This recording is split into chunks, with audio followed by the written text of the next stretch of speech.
Inspiring the world. Lembaga Survei Saiful Mujani Research and Consulting atau SMRC menyebut bahwa Partai Persatuan Pembangunan dan Partai Amanat Nasional tak lolos ke parlemen jika pemilu 2024 disimulasikan dilakukan pada Maret 2023. Lantaran elektabilitas mereka kini tak mencapai syarat parliamentary threshold yakni sebesar 4%.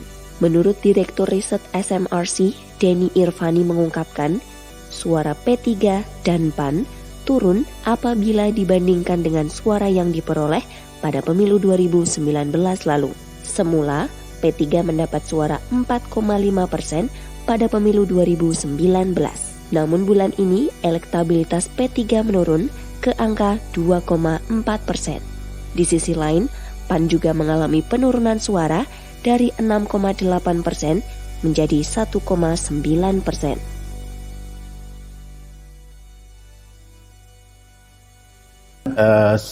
Partai Parlemen P3 dan PAN itu sebagaimana juga temuan-temuan kita dalam survei sebelumnya itu masih berada di zona yang belum aman untuk bisa masuk ke parlemen karena suaranya masih di bawah 4%. Denny menjelaskan sejumlah partai non-parlemen juga masih harus bekerja keras jika ingin lolos ke DPR pada pemilu 2024. Dalam survei tersebut ditemukan bahwa SMRC menemukan tak hanya suara PAN dan P3 saja yang turun, namun juga sejumlah partai lain. Beberapa partai itu yakni Golkar, Nasdem, Demokrat, serta PKS.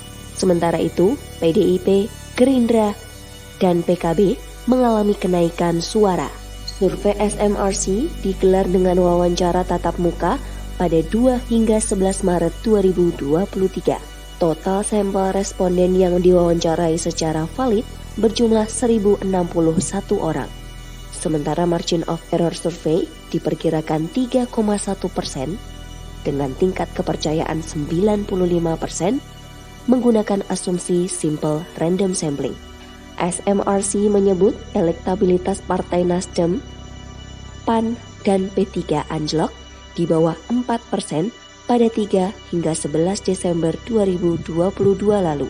Menurut Direktur SMRC Denny Irvani menyampaikan, perolehan suara Nasdem 32%, P3 2,9%, sedangkan PAN 1,9%.